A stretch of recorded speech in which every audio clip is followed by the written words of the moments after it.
අයිබෝවන් දුවේ පුතේ අදත් අපි 12 ශ්‍රේණිය තාක්ෂණ වේදයේ සඳහා විද්‍යා විෂය බලය කියන්නේ පස්වන පාඩම බලය කියන පාඩම විස්තර කිරීමටයි සැරසෙන්නේ සූදානම් වන්නේ මේක උපලෑ පාඩමේ තියෙන පස්වන නිපුණතාවය බලය සහ ඒ ආචරණ පිළිබඳව දැනුම එදිනෙදා ජීවිත අවශ්‍යතා සඳහා යොදාගන්නේ කොහොමද කියන එක පිළිබඳව තමයි මේ පාඩමේ විස්තර කරන්නේ. මේකේ නිපුණතාව අද අපි ඉගෙන ගන්න මේකේ संपूर्ण पाठम नेमे के पස්සන නිපුණතාවයේ පහේ එක නිපුණතා මට්ටම බලයේ ස්වභාවය සහ එහි බලපෑම චලිතය පිළිබඳ නිව්ටන්ගේ නියම ඇසුරෙන් විස්තර කිරීම පිළිබඳව. ඉතින් දොළ පුතාලා හැමෝගෙම මම ඉල්ලනවා මේ පාඩම සමග සම්බන්ධ වීමට පෙර කඩදාසි කොලයක් පෑනක් හෝ පොතක් සමග එකතු වුණොත් හොඳයි. ඒකට අවශ්‍ය සටහනක් ඔබලට මේක සරහන් කරගන්න පුළුවන්. ඇත්තටම දුපිතේ මේ බලය කියන පාඩම ගොඩක් වැදගත් පාඩමක් තාක්ෂණ විද්‍යාව සඳහා විද්‍යාවේ භෞතික විද්‍යාව කොටසට අදාළව සලකනකොට. මොකද මෙතනින් ඉදිරියට තියෙන අනෙකුත් පාඩම් වලට මේ බලය කියන පාඩමේ ඉගෙනෙන මූලධර්ම සහ මූලධර්ම කොටස් ඊටම ප්‍රයෝජනවත් වෙනවා. ඒ වගේම විභාගයේට මුහුණ දෙනකොට විභාගයේදී ප්‍රශ්න පත්‍රයේ විශාල ප්‍රශ්න ප්‍රමාණයක් කියන්නේ බහුතර ප්‍රශ්න කොටසක් මේ භෞතික විද්‍යාව කොටසට අදාළව බලය හා සම්බන්ධව යෙදෙනවා.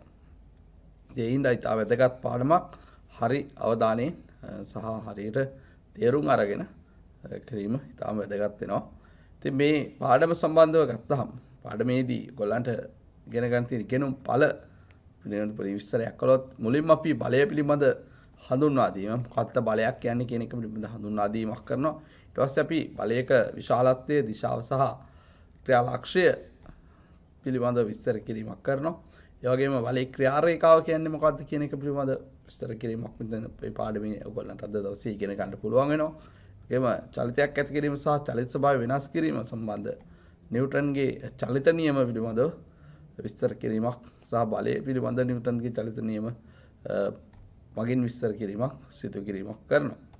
ඒ වගේම තමයි ස්කන්ධය සහ ප්‍රවේගයේ ගුණිතය මගින් ගම්‍යතාවය ලබා දෙනවා කියන එක. ගම්‍යතාවය කියන්නේ මොකක්ද කියන සම්බන්ධ හඳුන්වා දීමක් කරනවා. ඒ වගේම නිව්ටන්ගේ දෙවන නියමය, චලිතය සම්බන්ධ නිව්ටන් විසින් ඉදිරිපත් කළ දෙවන නියමය සහ නිව්ටනයක් කියන්නේ මොකක්ද, නිව්ටන් එකක් කියන්නේ මොකක්ද කියන නිව්ටනේ අර්ථ දැක්වීම පිළිබඳව ඉගෙන ගන්නවා. ඒ වගේම දෙවන නියමය මගින් අපි ලබා ගන්න එප්සලෝන m සමීකරණයේ භාවිතයෙන් ගැටළු විසඳන ආකාරය සහ නිව්ටන්ගේ තුන්වෙනි නියමය ඇසුරෙන් ක්‍රියාව සහ ප්‍රතික්‍රියාව ඇති වන ආකාරය පිළිබඳ විස්තර කිරීමක් කරනවා. ඉතින් මෙන්න මේ ඉගෙනුම් ඵල තමයි ඔයගොල්ලන්ට අද දවසේ ඉගෙන ගන්න තියෙන්නේ. මුලින්ම බලමු බලය කියන්නේ මොකක්ද කියලා. අපි සාමාන්‍යයෙන් හඳුන්වනවා බලයක් කියලා කියන්නේ කිසියම් වස්තුවක චලිත ස්වභාවය වෙනස් කිරීම සඳහා හෝ චලිත ස්වභාවය වෙනස් කිරීමට පෙළඹවීම සඳහා ඒ වස්තුව මත බාහිරින් යෙදිය යුතු බාහිර කාරකය තමයි බලයක් විදිහට හඳුන්වන්නේ. ඔක තව ටිකක් සරලව කියනවා නම් අපි මෙන්න මේ චලිත ස්වභාවය වෙනස් කිරීම කියලා අදහස් කරන්නේ දැන් නිශ්චලව පවතිනවා නම් වස්තුවක්. අනේ නිශ්චල වස්තුවක් චලිත කරවීමට හෝ චලිත කරවීමට පෙළඹවීමට. එහෙම නැත්නම් චලිත වෙමින් පවතින වස්තුවක් නිශ්චලතාවයට පත් කිරීමට හෝ නිශ්චලතාවයට පත් කිරීමට පොළඹවීමට. එහෙම නැත්නම් චලිත වන වස්තුවක චලිත ස්වභාවය වෙනස් කිරීමට. ස්වභාවය වෙනස් කිරීම කියන්නේ චලිත දිශාව වෙනස් කිරීම හෝ චලිත ප්‍රවේගය වෙනස් කිරීම. ප්‍රවේගය වැඩි කිරීම වෙන්න පුළුවන්, ප්‍රවේගය අඩු කිරීම. බාහිරින් මේ වස්තුව මත යොදන්න ඕනේ බාහිර කාරකයට අපි කියනවා බලය කියලා. ඒ වගේම අපිට බලය හඳුන්වලා දෙන්න පුළුවන් තව විදිහක් තියෙනවා. කිසියම් වස්තුවක් ඇදීම හෝ තල්ලු කිරීමට සදා අවශ්‍ය වන බාහිර කාරකය කියලා. සරලව අපිට වස්තුවක් අපි ළඟට ඇදලා ගන්න ඕන නම් අපි බලයක් යොදන්න ඕන. ඒ වගේම අපිට වස්තුවක් අපේ ගාව තියෙන වස්තුවක් තල්ලු කරලා එළියට තල්ලු කරලා යවන්න ඕන නම් අපි මත බලයක් යොදන්න ඕන. උදාහරණයක් විදිහට අපි දන්න සාමාන්‍ය දොරවල් වල ගහලා තියෙනවා පුෂ් සහ පුල් කියලා. අමාරු දොරවල් වල පුල් කියලා ගහලා තිබ්බොත් අපි ඒකේ පැත්තට අදින්න ඕනේ. පුෂ් කියලා ගහලා තිබ්බොත් අපි තල්ලු කරන්න ඕනේ. අන්න ඒ වගේ මේ තල්ලු කිරීමක් හෝ ඇදීමක් සඳහා අවශ්‍ය වන බාහිර කාරකය තමයි බලයක් වෙන්නේ. කියන්නේ දොරක් අරින්න හෝ වහන්න අපි බලයක් යොදන්න ඕනේ. අනේ වගේ සරල විස්තර කිරීමක් තමයි බලය කියලා කියන්නේ. ඉතින් මේක ඊටම මුලින් මේක හොඳට අවබෝධ කරගන්න බලයක් කියන්නේ මොකක්ද කියන එක. හස්තියක් බලමු බලයකට මොනවද කරන්න පුළුවන්. නම් බලයක් වස්තුවක් මත බලයක් යෙදීම මගින් නිශ්චලව තියෙන වස්තුවක් නම් අපිට ඒක චලනය කිරීමට චලනය කිරීම සඳහා පෙළඹවීමක් කරවන්න පුළුවන්. බලයක් යෙදීම මගින්. ඒ වගේම චලනය වන වස්තුවක් නිශ්චලතාවයට පත් කරන්න පුළුවන්. එහෙම නැත්නම් නිශ්චලතාවයට පත් කිරීම සඳහා යම් පෙළඹවීමක් කරන්න පුළුවන්. ඒ වගේම චලිත වන වස්තුවක චලිත ස්වභාවය වෙනස් කරන්න පුළුවන්. මම කලින් කිව්වා වගේ ඒකේ චලිත ප්‍රවේගය වැඩි කරන්න හෝ අඩු කරන්න පුළුවන්. එහෙම නැත්නම් චලිත වන දිශාව වෙනස් කරන්න පුළුවන් බලයක් යෙදීම මගින්. ඒ වගේම කලින් අපි ඩොකියපු එකක් මෙතනදී තව එකක් විස්තර කරන කරුණක්.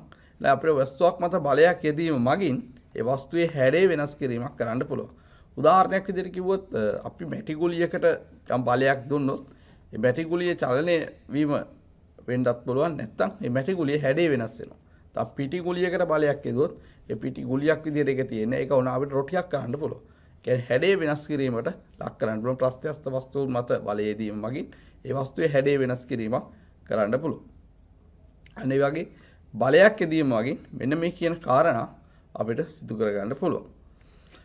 ඊට පස්සේ බලය කියන්නේ දැන් අපි දෛශික අදිශ කියලා භෞතික රාශි වර්ග දෙකකට බෙදන්න පුළුවන්. ඒකට දෛශිකයක් කියලා කියනවා විශාලත්වයක් දිශාවක් තියෙන රාශිය. අදිශයක් කියලා කියනවා විශාලත්වයක් පමණක් තියෙන දිශාවක් විස්තර කිරීමක් කරන්න ඕන නැති රාශියට.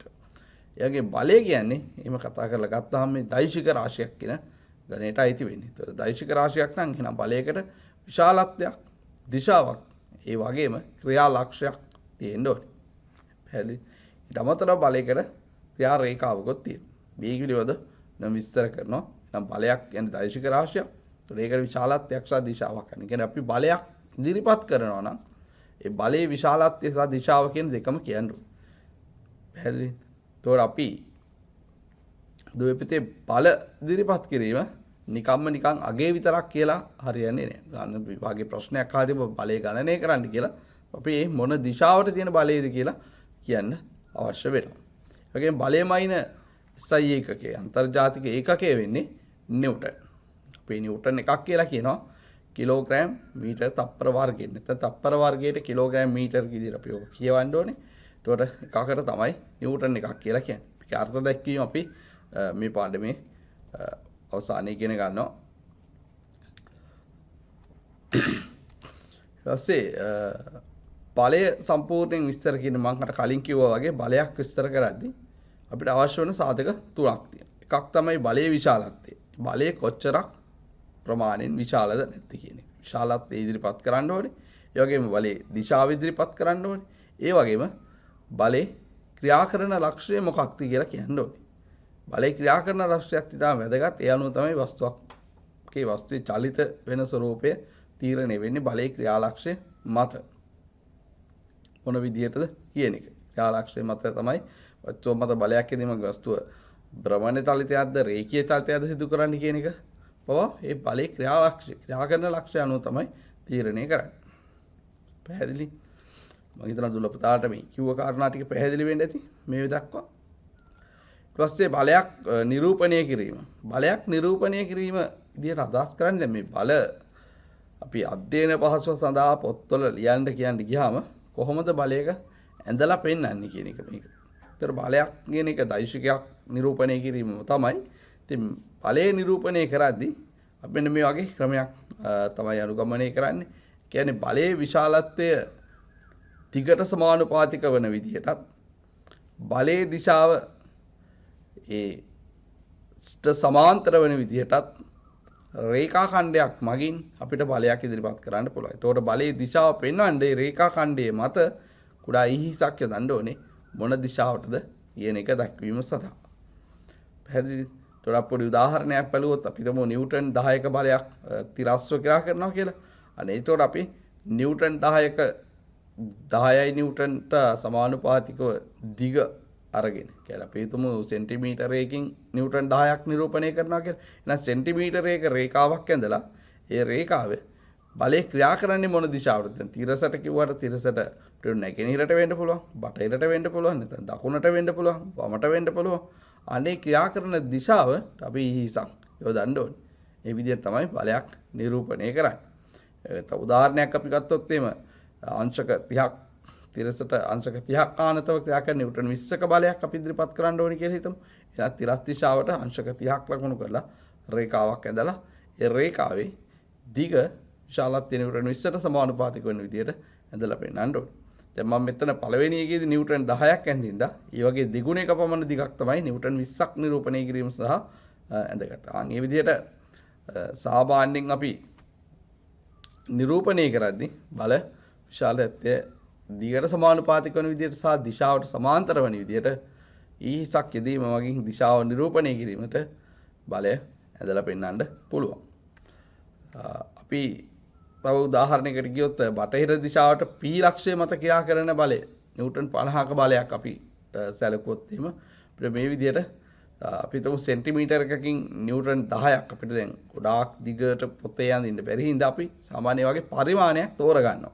ඒතකොට අපි සෙන්ටිමීටර එකක දිග රේඛාවක් නිව්ටන් 10ක් විදිහට ගත්තොත් අපිට නිව්ටන් 50ක බලය ඉදිරිපත් කරන්න සෙන්ටිමීටර් 5ක් දිග රේඛාවක් ඕනේ. එලා අපි සෙන්ටිමීටර් 5ක් දිග රේඛාව p ලක්ෂය. මෙතන p ලක්ෂය මත සෙන්ටිමීටර් 5ක් දිග රේඛාවක් බටහිර දිශාවට අඳිනවා. ඇඳලා මම මේකේ pq කියලා ඇඳලා තියෙන එක මේ රේඛාව. ඒ මත උඩා ඊහිසක් යදන්න ඕනේ. ඒ ඊහිස මගින් තමයි දිශාව කියලා කියන්නේ. මේ ඊහිසේ දිශාව මාරුනොත් එimhe කියන්නේ බලයේ දිශාව අනෙක් පැත්තට හැරෙනවා කියන එක. එතකොට එහෙනම් p වල ඉඳන් q දක්වා බලය නිව්ටන් 50ක බලයක් විදිහට ඉදිරිපත් කරලා තියෙනවා. මේ රේඛාවේ දිග සෙන්ටිමීටර් 5ක් වෙන විදිහට. කියන්නේ දිගට සමානුපාතිකව බලය ඉදිරිපත් වෙන්නේ. එතකොට මෙතෙන්දී අපිට බලයේ විශාලත්වය, ක්‍රියා කරන දිශාව සහ බලයේ ක්‍රියාලක්ෂය මොනවද කියලා අහුවොත් අපි මේ විදිහට කියන්නේ බලයේ විශාලත්වය නිව්ටන් 50යි. ඒ කියන්නේ PQ රේඛාවේ දිග කියන එක. බලයේ ක්‍රියා කරන දිශාව වෙන්නේ PC ට Q දක්වා නැත්නම් බටහිර දිශාවට. ඒක ඊසකින් අපි දක්වලා තියෙනවා. බලයේ ක්‍රියාලක්ෂය වෙන්නේ මෙතනදී P ලක්ෂය. එහෙනම් P ලක්ෂයේ තමයි බලයේ ක්‍රියා කරන්නේ. ඒ විදිහට ක්‍රියාලක්ෂයත් අපිට තාම වැදගත් වෙනවා. ඉතින් දෙවිද මේ වගේ බල ලකුණු කිරීම කියන්නේ අපිට වස්තු යම් පස්සේ මේ වගේ තනි බල නෙමෙයි අපි ගණනය කිරීම වලදී ඉදිරියේදී අපිට දෙන්නේ පද්ධති.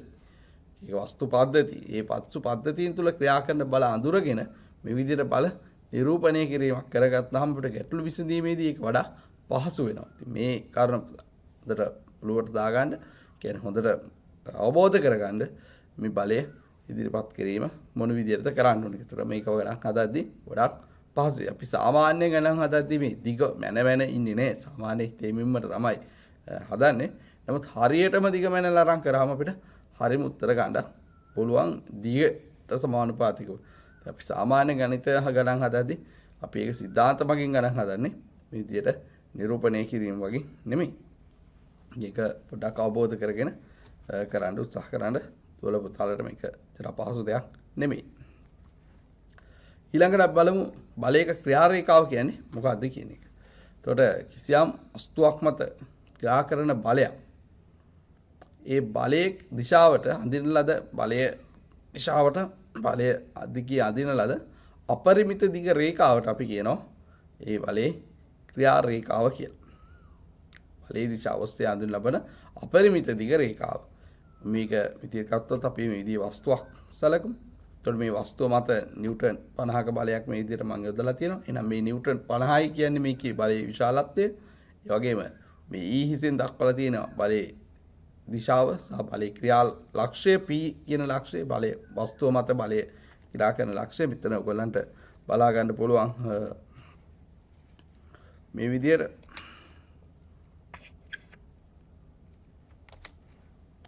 මෙන්න මේ ලක්ෂය තමයි මම උතන P කියලා අරන් තියෙන්නේ. ඒකට P ලක්ෂය තමයි බලයේ ක්‍රියා ලක්ෂය විදිහට සලකන්නේ. එහෙනම් මේ විදිහට බලයේ ක්‍රියා ලක්ෂය තියෙනවා. ක්‍රියා රේඛාව කියන්නේ මෙන්න මේ P හරහා යන බලයේ දිශාවට යන අපරිමිත දිග රේඛාව. කියන්නේ මේ රේඛාව ඕනම දිගකට අඳින්න පුළුවන්. මේ රේඛාවට බලයේ ක්‍රියා රේඛාව කියලා කියනවා. පැහැදිලිද දොල්පතාලට? ඒ වගේම තමයි අපි තව උදාහරණයකට ගියොත් මේ වගේ ස්පැනර් එකකට අපි බලයක් යදුවොත් මේ වගේ ආනතව කිසි දිශාවකට ආනතව බලයක් යදුවා කියලා හිතමු. එතකොට මෙන්න මේ නිව්ටන් 100ක බලයක් මේක මත යොදලා තියෙනවා. එනයක් ගලවන්න යන අවස්ථාවක් කියලා හිතන්න. එතකොට නිව්ටන් 100 කියන එක අපි මේ නිව්ටන් 100ගේ මේ යගේ තමයි මේ බලයේ විශාලත්වය කියලා කියන්නේ. ඒ වගේම මේ බලය එතනට අල්ලලා ඉවරලා මෙතනින් ක්‍රියා කරන්න කියලා හිතමු. මේ දිග මේ ලක්ෂ්‍යය වෙන්න පුළුවන්. නමුත් ලක්ෂ්‍රීයව ගත්තොත් මේ p ලක්ෂ්‍යය මේ තමයි ක්‍රියා ලක්ෂ්‍යය වෙන්නේ. ඒ වගේම මෙන්න මේ බලයේ දිශාවට අඳින ලද ඕම අපරිමිත දිග රේඛාව අනේක අපි බලයේ ක්‍රියා රේඛාව විදිහට සලකන්න පුළුවන්. බලයේ ක්‍රියා කරන දිශාව අනුව තමයි අපේ ක්‍රියා රේඛාව ඉදලා පෙන්වන්න තියෙන්නේ. පැහැදිලි පුතාට බලයක ක්‍රියා රේඛාව වැදගත් වෙනවා. මින් ඉදිරියට ඔයගොල්ලෝ මේ බලයෙන් පස්සේ ඊට පස්සේ ඉගෙන ගන්න පාඩම් වලදී ව්‍යාවර්තය පූර්ණ ගගේ ගන්න ගියාම ක්‍රියා රේඛාව කියන එක ඊටාම වැදගත් වෙනවා. එහෙනම් ක්‍රියා රේඛාව හරියටම බලය ක්‍රියා කරන ලක්ෂ්‍යය සහ ක්‍රියා රේඛාව. ක්‍රියා කරන ලක්ෂ්‍යය ඉඳන් ක්‍රියා රේඛාව. ඉතින් එකම ක්‍රියා රේඛාව මත තමයි බලයේ ක්‍රියා ලක්ෂ්‍යය තියෙන්න ඕනේ.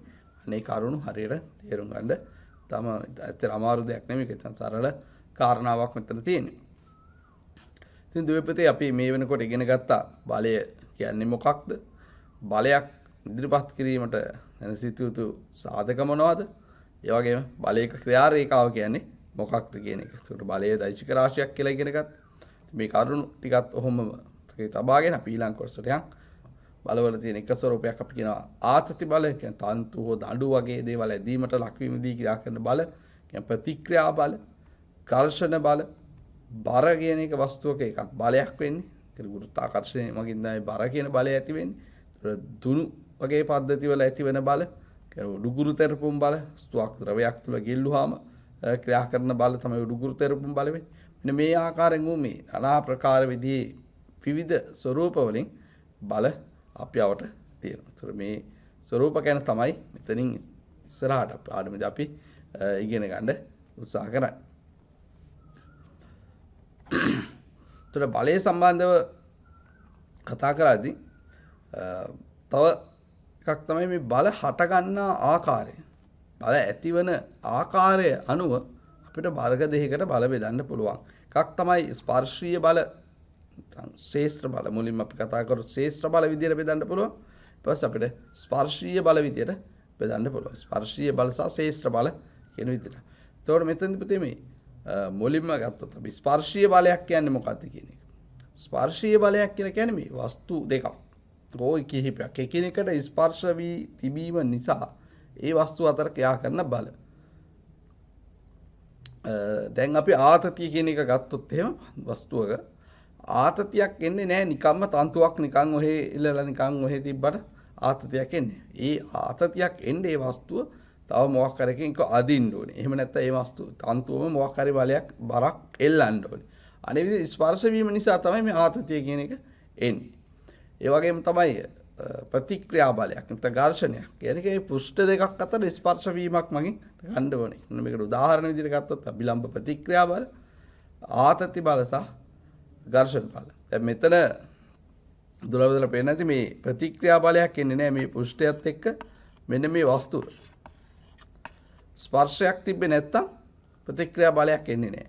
ඒ වගේම තමයි මේ තන්තුව මේ වස්තුවක් එල්ලලා වස්තුවක් ස්පර්ශුනේ නැත්තම් මෙතනදී ආතතියක් කියන බලේ යොදන්න බෑ. ඝර්ෂණය කියන එකත් එහෙමයි.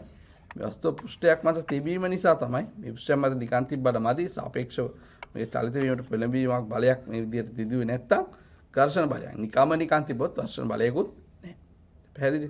දැන් ස්පර්ශීය බල කියලා කියනවා මේ වගේ වස්තු අතර තියෙන ස්පර්ශ වීම නිසා තියෙන බල. ස්පර්ශය නිසා ක්‍රියා කරන බල. ඊළඟ බල වර්ගයට කියොත් එමෙ කියන අපි ශේෂ්ත්‍ර බල කියලා කියනවා. ශේෂ්ත්‍ර බල කියන්නේ මේ බල ශේෂ්ත්‍රයක වස්තුවක් තිබ්බොත් ඒ බල ශේෂ්ත්‍රය මගින් ඇති කරන බලය කියන එක. කියන්නේ වස්තු අතර ස්පර්ශයක් නැහැ.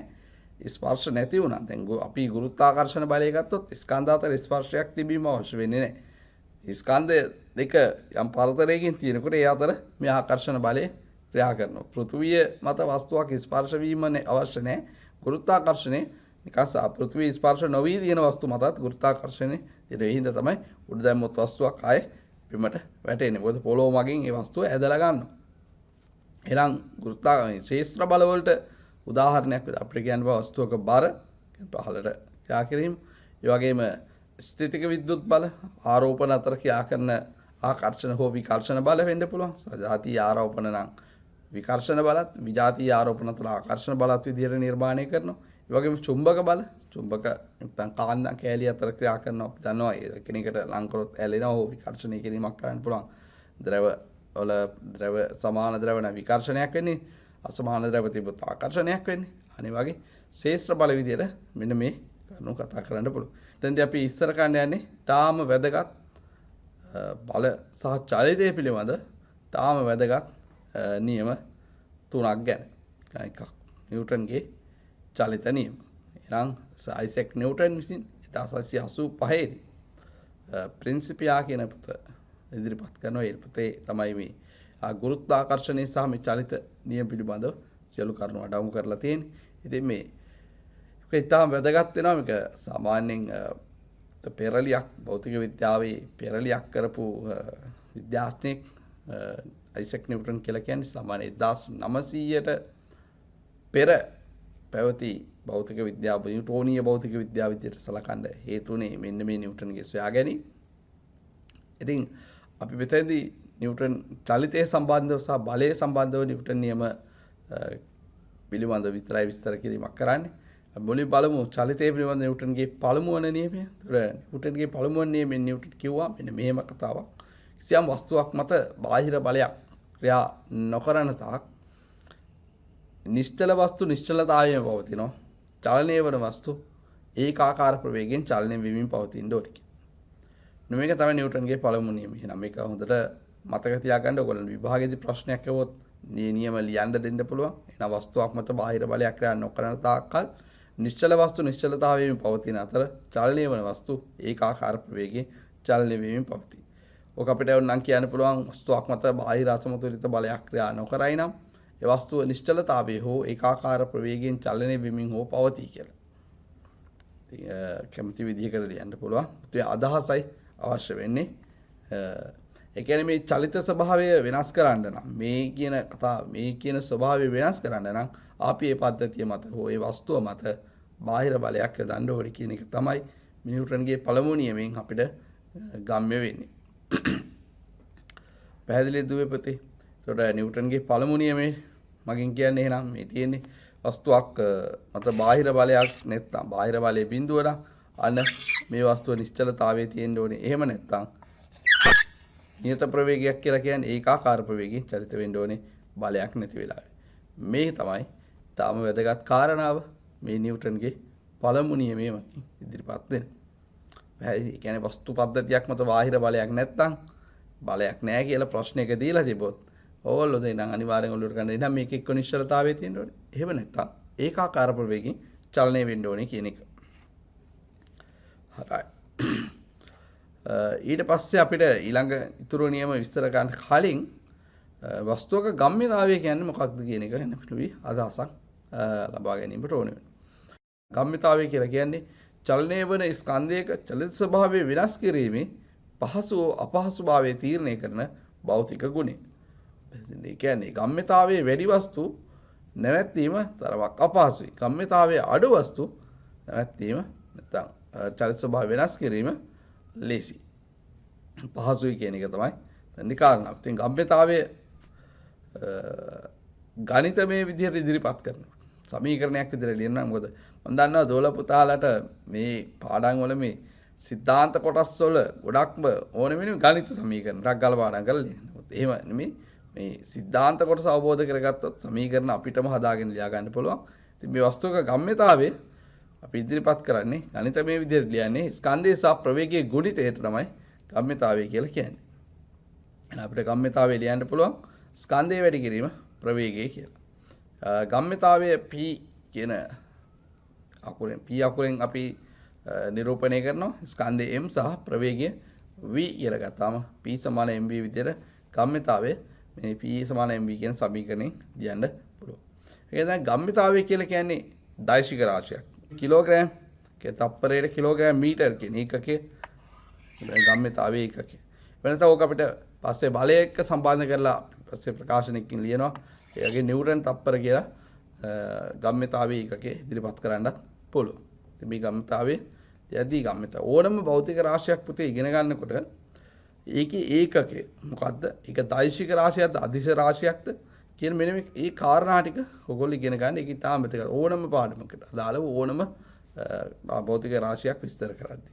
ඊටාම වැදගත් කාරණාවක්. එතකොට අපි පුංචි උදාහරණයක් බලමු. මේකේ ප්‍රශ්නයක් ඕගොල්ලන් දීලා තිනවා ස්කන්ධය කිලෝග්‍රෑම් 5ක් වන වස්තුවක් තප්පරයට මීටර් 8ක ප්‍රවේගයෙන් චලනය වේ නම් ගම්මිතාවය ගණනය කරන්න කියලා තම පහසු ප්‍රශ්නයක්. අපි ඊට මේ විදිහේ පොඩි රූපයකින් පෙන්නලා තියෙන ස්කන්ධය කිලෝග්‍රෑම් 5ක් වෙන එකක් 8යි තප්පරයට මීටර් ප්‍රවේගයකින් දකුණට ගමන් කරන අවස්ථාවක්. මේකේ ස්කන්ධේ ගම්මිතාවය සමානයි ස්කන්ධය වැඩි කිරීම ප්‍රවේගය. ඊට අපිට mv ස්කන්ධය කිලෝග්‍රෑම් 5යි ප්‍රවේගය 8යි කියලා ආදේශ කරොත් වරක් 5 40යි. එහෙනම් ගම්මිතාවය ලියන්න පුළුවන් තප්පරයට කිලෝග්‍රෑම් මීටර් 40ක් විදියට. ඒතර මේකේ දිශාව මේක දකුණු දිශාවට තමයි ගම්මිතාවය ක්‍රියා කරන්නේ. තව උදාහරණයකට අපි ගියොත් එimhe ස්කන්ධේ ග්‍රෑම් 100ක් වෙන උණ්ඩයක් තප්පරයට මීටර් 200ක ප්‍රවේගයෙන් තුවක්කුවකින් නිකුත් කරනවා නම් අර උණ්ඩේ ගම්මිතාවය කොච්චරද කියලා ගණනය කරන්න කියලා තියෙනවා.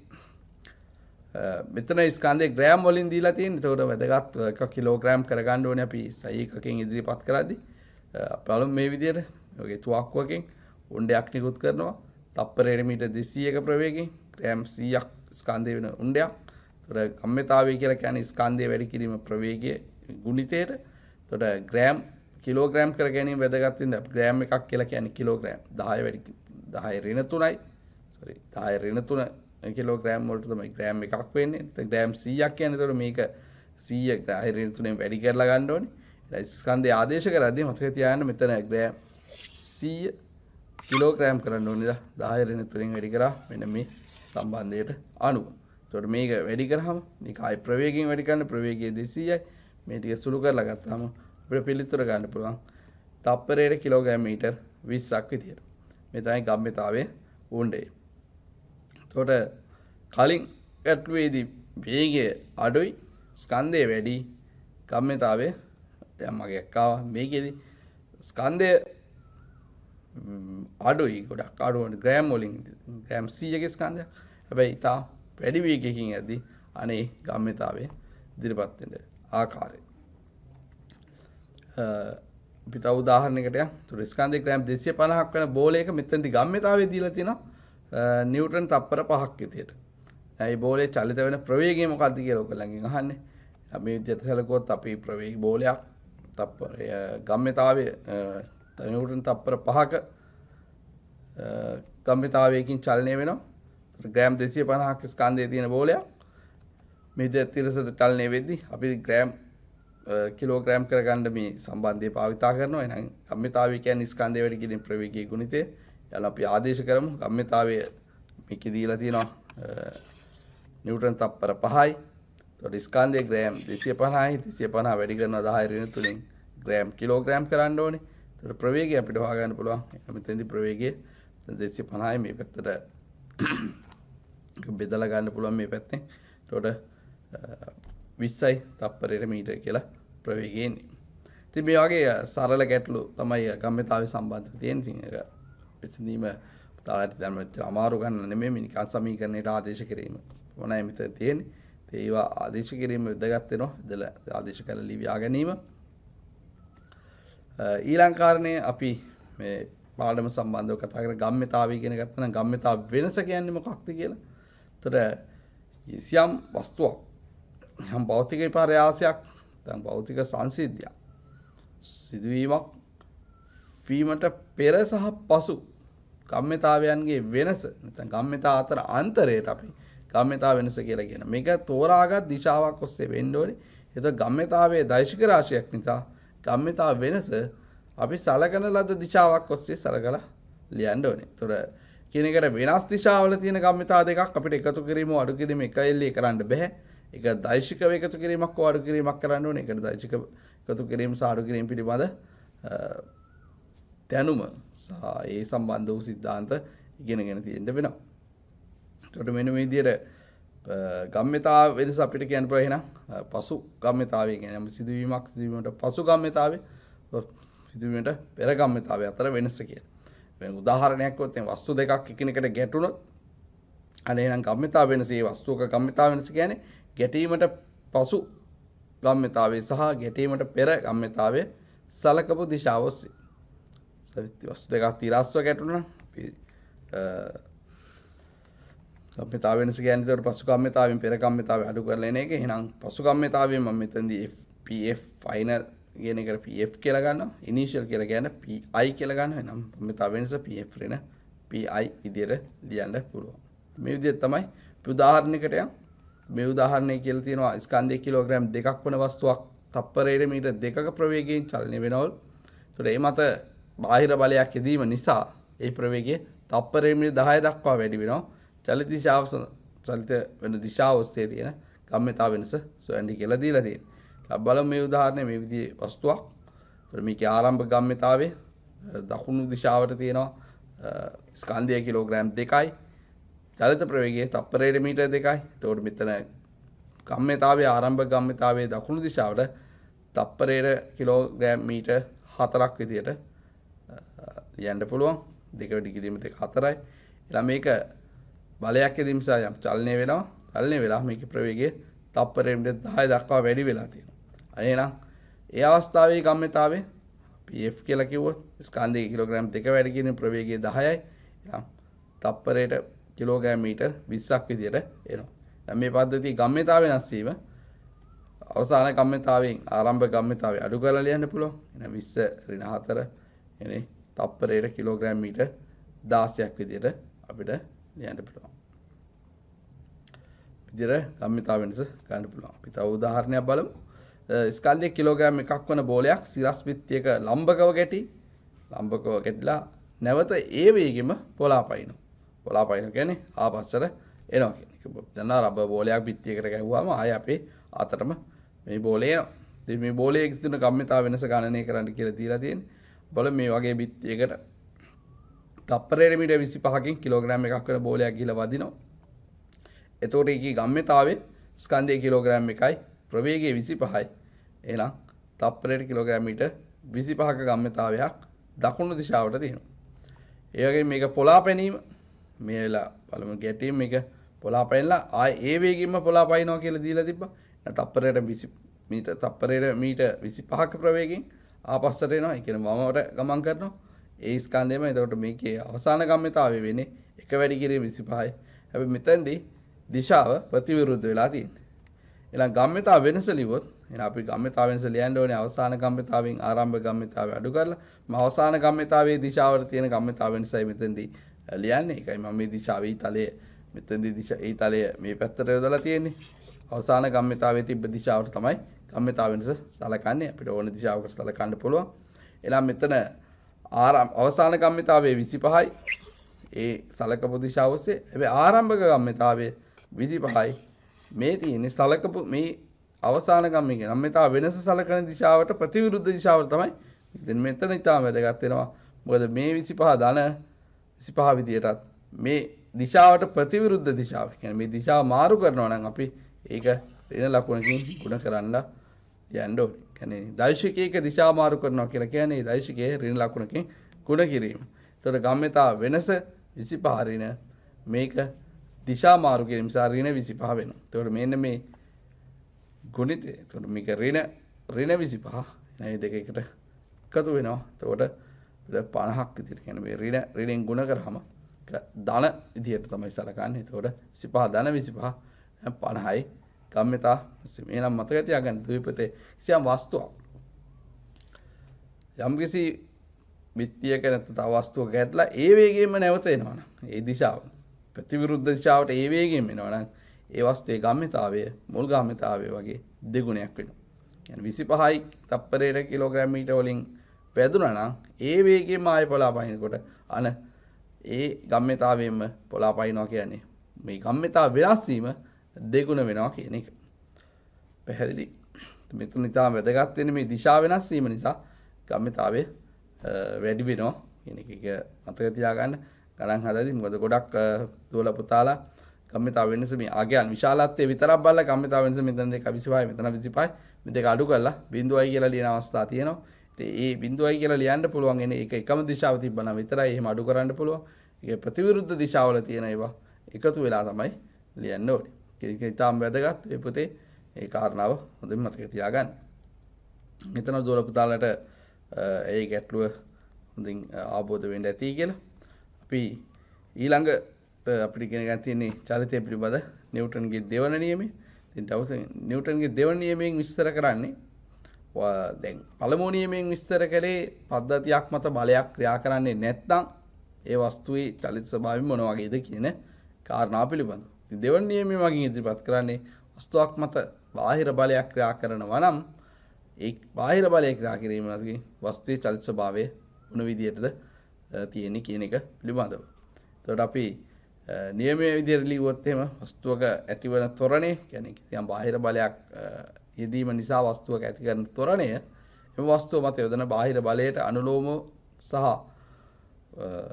එම වස්තුවේ ස්කන්ධයට ප්‍රතිලෝම සමානුපාතික වෙනවා කියන කාරණාව තමයි දෙවන නියමයෙන් මගින් කියන්නේ. කියන්නේ වස්තුවක් මත බාහිර බලයක් යදුවාම ඒ වස්තුව ත්වරණයකට ලක් වෙනවා කියන එක මේකෙන් කියවෙනවා. ඒ වගේ මේ ත්වරණය යොදපු බාහිර බලයට අනුලෝම සමානුපාතිකයි. ඒ වගේම මේ වස්තුවේ ස්කන්ධයට ප්‍රතිලෝම සමානුපාතිකයි. කියන්නේ ස්කන්ධය වැඩි වෙනකොට ත්වරණය අඩු වෙනවා කියන එක. බලය වැඩි කරනකොට ත්වරණය වැඩි වෙනවා කියන එක. මේක මේ විදිහට අපිට ගණිත මේ විදිහට අටහා ගන්න පුළුවන්. ත්වරණය සමානුපාතික වෙනවා බලයට. ඒ වගේම ත්වරණය ප්‍රතිලෝම සමානුපාතික වෙනවා ස්කන්ධයට. කියන්නේ එකයට m විදිහට ලියන්න පුළුවන්. බලය f ස්කන්ධය m විදිහට සැලකුවොත් ඒකට මේ කාරණාවදී මේ දෙකම එකට එකතු කරලා අපිට කියන්න පුළුවන් ත්වරණය සමානුපාතික වෙනවා බලය විදීම ස්කන්ධයට.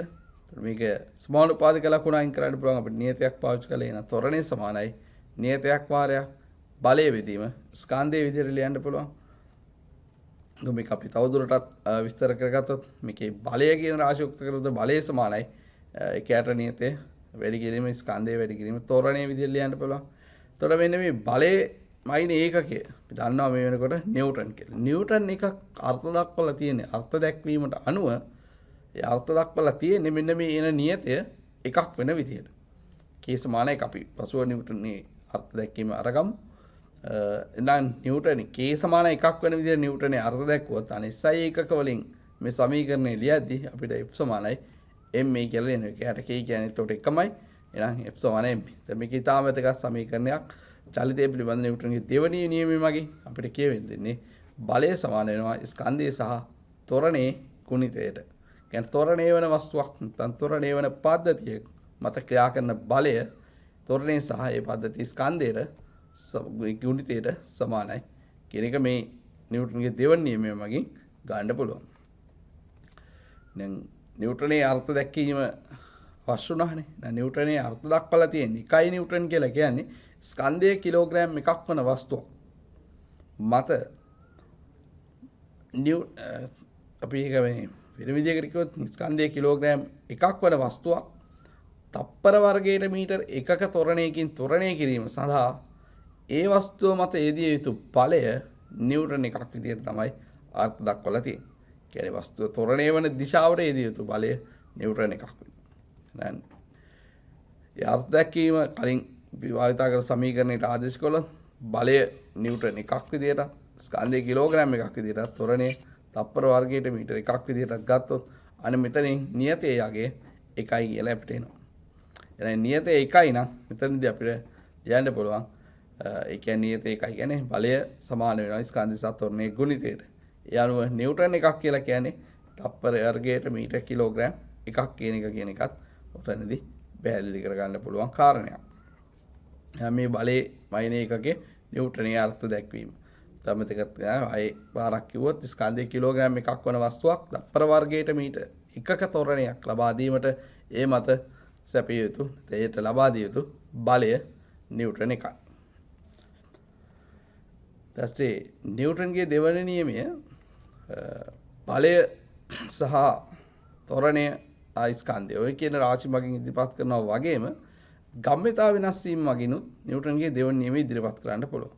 එතන වස්තුවක් මත ක්‍රියා කරන බාහිර අසමතුලිත බලය නැත්නම් බාහිර බලය ඒ වස්තුවේ ගම්‍යතා වෙනස් වීමේ ශීඝ්‍රතාවයට අනුලෝමව සමානුපාතිකයි කියන්නේ නිව්ටන්ගේ දෙවන නියමයම තමයි.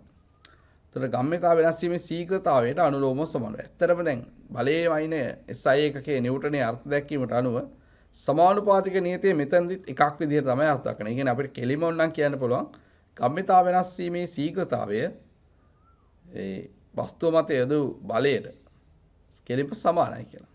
වස්තුව මත යොදන බලය ගම්‍යතාව වෙනස් වීමේ ශීඝ්‍රතාවයට සමානයි කියලාම කෙනෙක්ම ගන්න පුළුවන්. එහෙම ගත්තොත් අපි බලය F විදියට ගම්‍යතාව වෙනස P සහ ගත වෙන කාලය ගම්‍යතාව වෙනස් වීම සඳහා ගත වන කාලය ඩෙල්ටා T කියලා ගත්තොත් අන ඩෙල්ටා P යට ඩෙල්ටා T කියලා කියන්නේ ගම්‍යතාව වෙනස් වීමේ ශීඝ්‍රතාවය. එතකොට මේ වස්තුවක් හෝ පද්ධතියක් මත යොදන බලය ගම්‍යතාව වෙනස් වීමේ ශීඝ්‍රතාවයට සමානයි. අපි මේක පොඩ්ඩක් මේ නියමය පොඩි සරල කරලා ගත්තොත් මේ විදිහට බලය ලියන්න පුළුවන් අපිට. එතකොට ගම්‍යතාව වෙනස් වීමේ ශීඝ්‍රතාවය කියලා. එතකොට ගම්‍යතාව වෙනස කියන්නේ අවසාන ගම්‍යතාවය ඍණ ආරම්භ ගම්‍යතාවය. කියන්නේ PF ඍණ PI. අපි මේ වෙනකොට ඉගෙනගෙන තියෙනවා. එහෙනම් බෙදනවා ඒ සඳහා ගත වෙන කාලෙන් ගම්‍යතාව වෙනස් වීමට කොච්චර කාලයක් ගත වෙනවද කියන එක. එතකොට අවසාන ගම්‍යතාවය අපිට ලියන්න පුළුවන් ස්කන්ධයේ වැඩි කිරීම අවසාන ප්‍රවේගය. මම මේක MB කියලා ගන්නවා. ස්කන්ධයේ M අවසාන ප්‍රවේගය V. ඊට පස්සේ ආරම්භක ගම්‍යතාවය ලියන්න පුළුවන් ස්කන්ධයේ වැඩි කිරීම ආරම්භක ප්‍රවේගය U කියලා ගන්න. MU. එතකොට MB බෙදීම MU, MV ඍණ MU බෙදීම T විදිහට අපිට සලකන්න පුළුවන්. එතකොට මෙතනදී ස්කන්ධයේ පොදු අවශ්‍යයක් ඉද අපි ස්කන්ධය එළියට අරන් ලියනවා. එතකොට මේක V ඍණ U බෙදීම T. දැන් V ඍණ U කියන්නේ වස්තුවේ ප්‍රවේග වෙනස් වීම. T කියන්නේ ඉඳා ගත වෙන කාලය. ප්‍රවේග වෙනස් වීම ගත වෙන කාලයෙන් බෙදනවා කියන්නේ ඒක ප්‍රවේගය වෙනස් වීමේ ශීඝ්‍රතාවය. වස්තුවක ප්‍රවේගය වෙනස් වීමේ ශීඝ්‍රතාවය කියලා කියන්නේ වස්තුවේ ත්වරණය කියන එක. එහෙනම් ස්කන්ධය වැඩි කිරීම ත්වරණය කියන එකට සමාන වෙනවා. එහෙනම් බලය මේ මූලධර්මයෙන් මේ සංකල්පේනොත් බලය සමානයි ma කියලා ගන්න පුළුවන්. මේ විදිහට F සමානයි ma කියලා ලියන්න පුළුවන්. ස්කන්ධයේ නියතව පවතින වස්තුවේ සියම් වස්තුවක් මත බාහිර බලයක් ඇදීම මගින් ස්කන්ධය වෙනස් වෙනවා නම් කියන්නේ කෑලි වලට කැඩලා යනවා නම් අන්න ඒ වගේ ලාවක අපිට මේක ලියන්න බෑ. මේක ලියන්න පුළුවන් ස්කන්ධයේ නියත වස්තුවක. ඒතර මොකද වස්තුවට බලයක් දෙදුවාම ඒ වස්තුවේ ස්කන්ධ වෙනස් වීමක් නැහැ. වස්තුව ත්වරණයකට ලක් වෙනවා නම් මෙන්න මේ විදිහට F සමානයි ma කියලා ලියන්න පුළුවන්. ඉතින් අපි මේ නිව්ටන්ගේ දෙවන නියමය තමයි ඉතාමත් වැදගත්. ගණිතමය සංකල්පත් එක්ක වැඩිපුර මේ දෙන්නේ ගණන් හදන්න ඕගොල්ලන්ට එන්නේ. ඉතින් මේ කාරණාව හරියට දැනගන්න. මොකද මේක කලින් විස්තර කරා වගේ ස්කන්ධයේ ප්‍රවේගී ගුණ තියෙන සාමාන්‍ය විදිහට ගණන් හදන්නත් පුළුවන්. ගම්මිතාව වෙනස් වීම හොයන්න දීලා ඒ මගින් ගණන් හදන්න ඕගොල්ලන්ට විභාගයකදී අහන්නත් පුළුවන්. ඒ හින්දා හරි වැදගත්. ඊටාම හොඳට අවබෝධ කරගන්න. දොර පුතාට එච්චර අමාරු නෑ මේක. හරි වැදගත් කියන හරි ලේසි. ඒ වගේම පළමු පුංචි උදාහරණ කීපයක් මේ සම්බන්ධව මෙතන ඔයගලන්ට කියලා තියෙනවා ස්කන්ධයේ කිලෝග්‍රෑම් 10ක් වන වස්තුවක් තප්පර වර්ගයට මීටර් 8ක ත්වරණයෙන් චලිත කරවීමට ඒට ලබා දිය යුතු බාහිර බලය කොච්චරද කියලා අහන්නේ. එහෙනම් අපි සරලව F සමානයෙන් මේ භාවිතා කරන්න පුළුවන්. ස්කන්ධය කිලෝග්‍රෑම් 10යි ත්වරණය 8යි. ඒ හින්දා මේ මත ක්‍රියාත්මක වෙන බලය නිව්ටන් 80ක් වෙන්න ඕනේ. ඒතකොට මෙතනදී බලය දීලා තියෙන්නේ වම් පැත්තට. එහෙනම් මේ නිව්ටන් 80ක බලය මෙතන තියෙන්න ඕනේ වම් මේ දිශාවට තියෙන්න ඕනේ. එතන දිශාව ඉදිරිපත් කිරීම වැදගත් වෙනවා. ඒකකේ සහ දිශාව ඉතාම වැදගත්. ඒක මතක තියාගන්න පුතාලා දුලා ගණන් හදද්දී අනිවාර්යෙන් ඒ අදාළ භෞතික රාශිය ඒකකයේ එක්ක පිළිතුරු සපයන්න ඒකකයේ නොමැතිව පිළිතුරු සපයන්න එපා. කොයි වෙලේකවත් ලකුණු හම්බෙන්නේ නැහැ. තව උදාහරණයක් බලමු. ස්කන්ධ කිලෝග්‍රෑම් 2ක් වන වස්තුවක් මත නිව්ටන් 20ක බලයක් ලබා දුන්න විට ඒ ත්වරණය ගත්තාම සරලයි. සමීකරණය ඍජුව භාවිතා කරන්න පුළුවන්. එතකොට මේකේ දීලා තියෙනවා නිව්ටන් 20ක බලයක් සපයලා තියෙනවා. ස්කන්ධ කිලෝග්‍රෑම් 2ක් වන වස්තුවක් මත. එතකොට අපිට කෙලින්ම ත්වරණය ලියන්න පුළුවන් 20 බෙදීම 2යි. කියන්නේ තප්පර වර්ගයට මීටර් 10ක ත්වරණයකින් තමයි ඒ කියන්නේ මේ වස්තුව චලනය වෙන්නේ. අපි තව තරමක් වෙනස් උදාහරණයකට ගියොත් එහෙම මේක කියනවා නිශ්චලතාවයේ ඇති කිලෝග්‍රෑම් 4ක ස්කන්ධයකට බලයක් ලබා දුන්න විට ඒ තප්පර 10කදී මීටර 20ක දුරක් චලනය විය වස්තුව මත යෙදූ බලය කොපමණද කියලා. මෙතනදී පුතේ අපිට තේරෙනවා දොළ පුතාලා බලන්න මේකේ තොරණයක් දීලා නැහැ. මේ දීලා තියෙන ස්කන්ධය විතරයි. බලය අහන්නේ. එහෙනම් අපි මුලින්ම කරන්න ඕනේ දේ මොකද්ද? තොරණය හොයා ගන්න ඕනේ. දැන් මේකේ දීලා තියෙනවා චලිත වෙච්ච දුරකයි ඒ සඳහා ගත වෙච්ච කාලයකයි. එහෙනම් ඒ චලිත සමීකරණ භාවිතා කිරීමෙන් චලිතය පිළිබඳ දැනුම පාවිච්චි කරලා අපිට මෙතනදී පුළුවන් අන්න තොරණය හොයාගන්න. බලමු අපිට මේ ප්‍රශ්නය මේ වගේ පොඩි රූපයකින් ඉදිරිපත් කරගත්තොත් මෙතන ස්කන්ධය කිලෝග්‍රෑම් 4ක් වන වස්තුවක් තියෙන ආරම්භයේ නිශ්චලතාවයෙන් පටන් ගන්න. එහෙනම් මේ මත යම් බලයක් යෙදීම නිසා මේක මීටර 20ක දුරක් චලනය වෙලා තියෙනවා තප්පර 10ක කාලයක් තුල. එහෙනම් අපිට පුළුවන් චලිත සමීකරණයක් පාවිච්චි කරන්න S සමානයි ut ධන භාගයක් at වර්ගය. ඇයි මම මේ චලිත සමීකරණය මේ දාගත්තේ? ආරම්භක ප්‍රවේගය දන්නවා. ගත වෙච්ච කාලය දන්නවා. විස්ථාපනය දන්නවා. ඉතින් අපිට ත්වරණය විතරයි නොදන්න නැහැ. මේ පාදමීකරණේ ත්වරණය හොයාගන්න පුළුවන්. දැන් අපිට මේකේ ප්‍රවේග හරි මොනවා හරි දීලා තිබ්බනම් අන්න අපි වෙන චලිත සමීකරණයකට යන්න වෙනවා. ඒ චලිත සමීකරණයේ නිවැරදි චලිත සමීකරණේ තෝරා ගැනීම තමයි ඔයාලා චලිතය පිළිබඳ පාඩමේ දැනුමින් මෙතනට ලබා ගන්න අවශ්‍ය වෙනවා. ඉතින් මේකට අපි ආදේශ කරොත් ස්ථාපනය මීටර 20යි, ආරම්භ ප්‍රවේගය 0යි, ගත වෙච්ච කාලය තප්පර 10යි. නම් මෙතන 20යි මේ කොටස බිඳුවක් වෙලා යනවා. මොකද ඒක බිඳුව ගුණ කරොත් ඕනම සංඛ්‍යාවකින් 0යි. ඒතර මෙතන 20යි මේ භාගයේ තියෙනවා. මෙතන දෙක මේ පැත්තට ගිහලා 40යි. 10 වර්ගය කියන්නේ 100යි. 40 බෙදීම 100යි. ඒ කියන්නේ ත්වරණය 0.4යි තප්පර වර්ගයට මීටර විදියට එන්නේ. මේ වස්තු පද්ධතියේ ත්වරණය 0.4යි. අපි ඇහුවේ ත්වරණය නෙමෙයි. ඒතර අපි ඇහුවේ බලය. එතන බලය හොයන්න අපි දැන් පාවිච්චි කරනවා F සමානයි මේ නැත්නම් නිව්ටන්ගේ දෙවෙනි නියමය යොදනවා. දැන් මෙතෙන්දී බලය අපිට හොයන්න අවශ්‍යයි. ස්කන්ධය කිලෝග්‍රෑම් 4යි කියලා දීලා තිබ්බා. ත්වරණය 0.4යි තප්පර වර්ගයට මීටර. එහෙනම් මේ දෙක ගුණ කරාම එනවා බලය 1.6යි නිව්ටන් කියලා. මේක තමයි අවසාන පිළිතුර. පැහැදිලි. ඒතකොට පුතාලා දුවලට චලිත සමීකරණත් එක්ක නිව්ටන්ගේ දෙවෙනි නියමය නැත්නම් F සමාන ma සමීකරණය භාවිතා කරන්න වෙනවා. ඉතින් චලිත සමීකරණ මගින් ත්වරණය ගණනය කිරීම. ඒ වගේම මේ නිව්ටන්ගේ නියම මගින් ආයේ අනිත් පැත්තට චලිත සමීකරණ වලින් ගණන් හදන්න. කියන්නේ මෙතෙන්දී ත්වරණය මේ විදිහට හොයාගෙන ඒ ත්වරණේ චලිත සමීකරණ වලට ආදේශ කරලා එතෙන්දී අවශ්‍ය කාලයකදී යම් කාලයකදී ප්‍රවේගය සිවීම වගේ විවිධ විදිහට මේ ගැටලු වෙනස් කර කර දෙන්න පුළුවන්. ඉතින් ගොඩාක් ගැටලු විස්තර කරන්න අපිට මේ රූපරාම මේ වැඩසටහන තුළ කාලයේ ප්‍රමාණවත් වෙන්නේ නැහැ. ඉතින් අවශ්‍යම වෙන විදිහේ උදාහරණ කීපයක් පමණයි මෙතනදී විස්තර කරන්නේ. අපි තව උදාහරණයක් විස්තර කරන්නම්. ගම්‍යතා වෙනස් වීම පිළිබඳව යම් අදහසක් සහ ගම්‍යතා වෙනස් වීම මගින් බලය ගණනය කිරීම සම්බන්ධව පොඩි උදාහරණයක්. අපලම මේකේ ස්කන්ධය කිලෝග්‍රෑම් 5ක් වන වස්තුවක් තප්පරයට මීටර 5ක ප්‍රවේගයෙන් චලනය වීම පවතී. ඒ මත 25 නිව්ටන් බලයක් ක්‍රියා කිරීම නිසා තප්පර 4කදී එහි ප්‍රවේගය තප්පරයට 25 දක්වා වැඩි වේ. මේ ප්‍රශ්නය සරල පුතාලට පුළුවන් නම් කොලේක දාගෙන මාත් එක්කම කරන්න උත්සාහ කරන්න. මට පුළුවන් නම් මට කලින් පුතාල දුලා දක්ෂ මම දන්නවා කරන්න පුළුවන් ඔයගලන්ට පුළුවන් නම් විදිහට කරන්න උත්සාහ කරන්න වේගෙන්. ඉතින් මේ ප්‍රශ්නය ඉස්ලාමයේ ප්‍රශ්නයේ අවශ්‍ය කරුණු ටික මේ කියලා තියෙන. අපි ප්‍රශ්නෙට ගියොත් මේකේ පළවෙනි කොටසින් කියන වස්තුවේ ආරම්භ ගම්‍යතාවය සොයන්න. දෙවෙනි කොටසින් කියන තප්පර 4කට පසු වස්තුවේ ගම්‍යතාවය හොයන්න කියලා. ඉතින් මෙතන ආරම්භ ගම්‍යතාවය හොයන්න ගියොත් අපිට මේ විදිහට මම වස්තුව පොඩි රූපයකින් මම මේ රූපයකින් එකේ දාලා තියෙන්නේ මේක සාමාන්‍ය වචනයේ කියවලා ප්‍රශ්නේ තේරුම් ගැනීමට වඩා මේ වගේ රූපයකින් දුන්නාම මේ ප්‍රශ්නේ කියන කාරණා පිළිබඳව ශ්‍රණිකව අවබෝධ කර ගැනීමක් කරගෙන මේ ප්‍රශ්නේ දීලා තිබ්බ ඔයගොල්ලන්ට තප්පර මීටර 5ක ආරම්භක ප්‍රවේගයෙන් චලනය වෙන වස්තුවක් මත නිව්ටන් 25ක බලයක් යොදලා තියෙනවා. ස්කන්ධය කිලෝග්‍රෑම් 5ක් වන වස්තුවක්. මේ කාලය බිඳුවේදී මේ කියන රාශි ටික තමයි තියෙන්නේ. ඉතින් කාලේ තප්පර 4කට පස්සේ වෙන ප්‍රවේගය 25 දක්වා වැඩි වෙලා තියෙනවා මේ බලය යටතේ. කියන්නේ මේ පස්තිතිය ත්වරණය වීමකට ලක් වෙලා තියෙන්නේ. ඊට අපි මෙතන ඉස්සලාම් බැලුවොත් මේ ප්‍රශ්නේ අහන්නේ ආරම්භ ගම්‍යතාවය. එහෙනම් pi සමාන ස්කන්ධයේ වැඩි කිරීම ප්‍රවේගය ආරම්භක ප්‍රවේගය u කියලා රගත්තොත් අනේ ස්කන්ධයේ 5යි ආරම්භක ප්‍රවේගය 5යි මේ දෙක ගුණ වුණාම තප්පරයට කිලෝග්‍රෑම් මීටර 25යි. මීටර කිලෝග්‍රෑම් 25ක් විදිහට එනවා. මේක දකුණු දිශාවට තියෙන්නේ. දැන් මම ඒකේ තලයකින් දිශාවත් ලකුණු කරගන්න. දැන් දෙවෙනි කොටසට ගියොත් තප්පර 4කට පසු වස්තුවේ ගම්‍යතාවය අහලා තියෙන්නේ. එහෙනම් වස්තුවේ තප්පර 4ක් ගත වුණාට පස්සේ ගම්‍යතාවය තප්පර 4කට පස්සේ අපි දන්නවා ප්‍රවේගය තප්පරයෙන් 25ක් වෙලා තිබ්බා. එහෙනම් කලින් විදිහටම සමීකරණේ පාවිච්චි කළොත් ස්කන්ධය 5යි ප්‍රවේගය තප්පරයෙන් 25යි. එතකොට මේ 25න් වැඩිවම වෙනවා 125යි තප්පරයට කිලෝග්‍රෑම් මීටර කියලා. එහෙනම් මේ තමයි තප්පර 4කට පස්සේ වස්තුවේ ගම්‍යතාවය.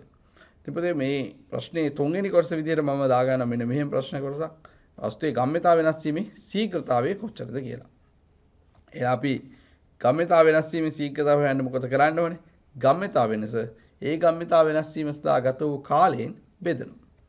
ගම්ම්‍යතා වෙනස බෙදෙනවා ගම්ම්‍යතා වෙනස් වීම සඳහා ගත වූ කාලය. ඒතර ගම්ම්‍යතා වෙනස කියන්නේ එකම දිශාවට දැන් මේ දෙකම ගම්ම්‍යතා දෙකම තිබ්බේ. 125න් 25ක් අඩු කරනවා. මොකද අවසාන ගම්ම්‍යතාවය 125යි ආරම්භක ගම්ම්‍යතාවය තිබේ 25යි. ඒක ගත වෙච්ච කාලය 100යි. 4යි තප්පර 4යි තප්පර වලින් මෙතන 125යි 25ක් අඩු කරාම 100යි. 100 4ෙන් බෙදුවාම 25යි. එහෙනම් මේකේ ඒකකය නිව්ටන් විදියට එන්නේ. කොහොමද මේක නිව්ටන් එන්නේ? මෙතන කිලෝග්‍රෑම් මීටර් තප්පරයට මෙතන තප්පර තියෙනවා. මේ තප්පරයට කියන මෙතන ආව මෙතන ඒතර මේ සම්පූර්ණ සමස්ත ඒකකය වෙන්නේ කිලෝග්‍රෑම් මීටර් තප්පරයට යට තියෙන තප්පරයට උඩාම වර්ග තප්පරයට දැන් තප්පර වර්ගයට කියලා එනවා. එහෙනම් තප්පර වර්ගයට කිලෝග්‍රෑම් මීටර් කියලා කියන්නේ නිව්ටන් කියන ඒකකය. ඒ හින්දා මේක නිව්ටන් 25යි කියලා යන්න පුළුවන්. අවස්ථේ ගම්ම්‍යතාව වෙනස් වීමේ ශීඝ්‍රතාවය නිව්ටන් 25යි. පැහැදිලිනේ ගම්ම්‍යතාව වෙනස් වීමේ ශීඝ්‍රතාවය බලයේ ඒකක වලට සමානයි. බලයේ ඒකක වලට සමානයි. මේ ප්‍රශ්නේ දී කොටස විදියට මම ගන්න මේ යෙදූ බලය හා අවස්ථේ ගම්ම්‍යතාව වෙනස් වීමේ ශීඝ්‍රතාව අතර සම්බන්ධතාවය මොකක්ද කියලා. එහෙනම් අපි දන්නවා යෙදවපු බලය නිව්ටන් 25යි ගම්ම්‍යතාව වෙනස් වීමේ ශීඝ්‍රතාවය ආවෙත් නිව්ටන් 25යි කියලා. එහෙනම් මේ දෙක අතර සම්බන්ධ තමයි දෙක කිනෙකට සමානයි කියන එක. ඉතින් නිව්ටන්ගේ දෙවන නියම ඉදිරිපත් කරද්දී අපි ලිව්වෙත් ඕකම තමයි. එදෙන බාහිර බලය ගම්ම්‍යතාව වෙනස් වීමේ ශීඝ්‍රතාවයට සමානයි කියලා. අනුලෝම සමානුපාතිකයි කියලා. දුරපතලට පැහැදිලි වෙන්න ඇති. එහෙනම් අපි ඊළඟ කොටසට යමු. නිව්ටන්ගේ තුන්වන නියමය. නිව්ටන්ගේ තුන්වෙනි නියමයෙන් කියන්නේ පිටේ සෑම ක්‍රියාවකටම ඒ හා සමානවද ප්‍රතිවිරුද්ධවද ප්‍රතික්‍රියාවක් තියෙනවා කියලා. ඒ කියන්නේ අපි යම් වස්තුවක් මත අපි තල්ලු කිරීමක් තෙරපුමක් ඇති කළොත් ඒ හා සමාන තෙරපුමක් ඒ වස්තුව මගින් අපේ අත මතත් ඇති කරනවා කියන එක. අපි බිත්තියක් තල්ලු කරොත් බිත්තිය මගින් අපිව ඒ හා සමානව තල්ලු කරනවා. මේක ඊටාම වැදගත් මූලධර්මයක්. මේ ලෝකයේ තියෙන සියලු දේවල් මෙන්න මේ ක්‍රියාව සහ ක්‍රියාපතික්‍රියා යුගල විදිහට තමයි පවතින්නේ. මේ බල සියලු බල ක්‍රියාපතික්‍රියා බල විදිහට තමයි පවතින්නේ. ඒ කියන්නේ ක්‍රියාපතික්‍රියා විදිහට තුලනය වීම තමයි සියලු දේවල් සිද්ධ වෙන්නේ කියන එකයි මේකේ කාරණාව.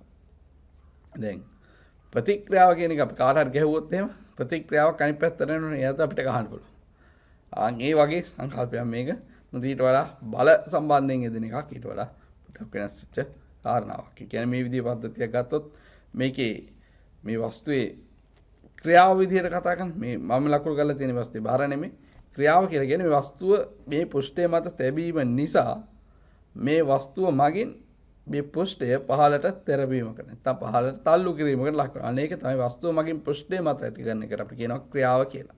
ඒතර ඒ හා සමානව පෘෂ්ඨය මගින් වස්තුව ඉහළට තල්ලු කිරීමක් කරනවා. අනේක තමයි අපි ප්‍රතික්‍රියාව විදිහට සලකන්නේ. එහෙනම් ප්‍රතික්‍රියාව වෙන්නේ පෘෂ්ඨය මගින් වස්තුව මත ක්‍රියාව වස්තුව මගින් පෘෂ්ඨය මත. ඒතර නිව්ටන් කිව්වේ ඕන්න ඔය ක්‍රියාව ප්‍රතික්‍රියාවට විශාලත්වයෙන් සමානයි දිශාවෙන් ප්‍රතිවිරුද්ධයි කියලා. විශාලත්වයෙන් සමාන දිශාවෙන් ප්‍රතිවිරුද්ධ ප්‍රතික්‍රියාව. සෑම ක්‍රියාවකටම එයා සමාන ප්‍රතිවිරුද්ධ විශාලත්වයෙන් සමාන දිශාවෙන් ප්‍රතිවිරුද්ධ ප්‍රතික්‍රියාවක් තියෙනවා කියන එක තමයි තුන්වෙනි නියමයෙන් කිව්වේ. ඉතින් මේක තව ටිකක් විස්තර කරගත්තොත් අපි සාමාන්‍ය දිනදා දකින සහ කරන යම් ක්‍රියාකාරකම් ටිකක් දිහා බැලුවොත් හිතමු වාහනයක් මෝටර රථයක් මොකද නිව්ටන්ගේ තුන්වෙනි නියමයට අනුව තමයි පුද්ගලයෙකුට ඇවිදීම පවා කරන්න පුළුවන් වෙන්නේ. අපි ඇවිදිනකොට අපි කරන්නේත් මේ වගේ සංකල්පයක්. අපි කකුල මගින් පොළව පිටිපස්සට තල්ලු කරනවා. පොළව මගින් අපව ඉස්සරහට තල්ලු කරනවා. ඒ වගේ අපිට ඇවිදින්න පුළුවන් වෙන්නේ ඒ විදිහට. දැන් මෝටර රථයක මේ විදිහට චලිතය සැලකුවොත් එහෙම මේ මෝටර රථය ඉදිරියට චලිත වෙනවා කියන්නේ මේ ටයර් කැරකීම. දැන් මේ රෝද කැරකිලා තමයි ඉස්සරහට එන රෝද මගින් නැත්නම් ටයර් මගින් පොළව පිටිපස්සට තල්ලු කරනවා. ඒ හා සමානව පොළොව මගින් ටයර් ඉදිරියට තල්ලු කිරීමක් කරනවා. ඒ හින්දා ප්‍රතික්‍රියාව මගින් මේ වාහනයේ ඉදිරියට ඇදෙන්න පුළුවන්. ඒද රොකට් එකක චලිතය ගත්තොත් රොකට් එකක ඉන්ධන දහනය මගින් උපදවන වායුව රොකට් කියන්නේ වායුව මගින් කරන්නේ රොකට්ටුව මගින් වායුව පිටිපස්සට තල්ලු කරනවා. මොකද රොකට්ටුව තුල වායුව දැවිලා පිටිපස්සට තල්ලු කරනවා. ඒක ක්‍රියාව විදිහට දුන්න ගන්න පුළුවන්. ඒතර මේ වායුව මගින් කරන්නේ මොකද? ඒක පිටිපස්සට තල්ලු වෙදී වායුව මගින් රොකට්ටුව ඉදිරියට තල්ලු කරනවා. ඒක ප්‍රතික්‍රියාව විදිහට ඒ විදිහට තමයි රොකට්ටුව වේගින් ඉදිරියට ඇදෙන්නේ. ඒ වගේම දුන්නක් මත වලයක් ගත්තොත් එහෙම. එතකොට මේකේ ක්‍රියාව වෙන්නේ දුන්න මගින් මිනිසා මගින් දුන්න ඇදීමකට ලක් කරනවා. ඒක දුන්න නිකන් තිබ්බොත් ඒ මත කිසිම බලයක් එන්නේ නැහැ. දුන්න මිනිසා මගින් ඇදීමට ලක් කරද්දී අර ක්‍රියාබලය දෙනවා. ඒ වගේම දුන්න මගින් මිනිසා පිටුපසට ඇද ගන්නවා. ඒක ප්‍රතික්‍රියාව විදිහට යෙදෙනවා. මේ වස්තුවක් අපි බිමට අතාරින අවස්ථාවක් ගත්තොත් එහෙම ක්‍රියාව වෙන්නේ පොළොව මගින් මේ බෝලය පහළට ඇදීමක් කරනවා ගුරුත්වාකර්ෂණය යටතේ. ඒ හා සමානව බෝලය මගින් පොළොව ඉහළට ඇදීමකට ලක් කරනවා. ඒකට සාපේක්ෂව බලද්දී අපිට පොළොවේ ඇදීම පේන්නේ නැහැ. අපිට තේරෙන්නේ බෝලය පහළට ඇදෙන එක පමණයි. පොළොව විශාල වස්තුවක් නිසා. ඔන්න ඔය කියන කාරණාව ටික තමයි නිව්ටන්ගේ තුන්වෙනි නියමය හා සම්බන්ධ වෙන්නේ. අද දවසේ අපිට වෙන් වෙලා තියෙන කාලය ඔච්චරයි මේ පාඩම සම්බන්ධ විස්තර කිරීමට. ඉතින් මෙන්න මේ කාරණා ටික හරියට මතක තියාගන්න. මොකද මෙතනින් පස්සේ මේ පාඩමේ ඉතුරු කොටස විස්තර කරද්දී මේ කාරණා ටික ඔයගොල්ලන්ට ඉතාම වැදගත් වෙනවා. ඒ වගේම මේ පාඩම ඔයගොල්ලන්ට ඉතාම වැදගත් වෙන පාඩමක් විභාගයටත් විභාගවල ප්‍රශ්න වල ඉදිරියටත්. ඒ හින්දා මා දොළපතාලගෙන් ඉල්ලනවා මේ කරුණු ටික මතක තියාගෙන ඊළඟ පාඩමට සම්බන්ධ වෙද්දී සම්බන්ධ වෙන්න. ඉතින් අදට නියමිත කොටස එපමණයි. ඉතින් දොළපතාල හැමෝටම සුබ දවසක් කියලා ප්‍රාර්ථනා කරනවා. ඒ වගේම ආයෙත් දවසක මේ වගේ පාඩමකින් අපි හම්බ වෙමු. ඉතින් සියලු දෙනාටම ආයුබෝවන් කියලා ප්‍රාර්ථනා කරනවා. ස්තුතියි.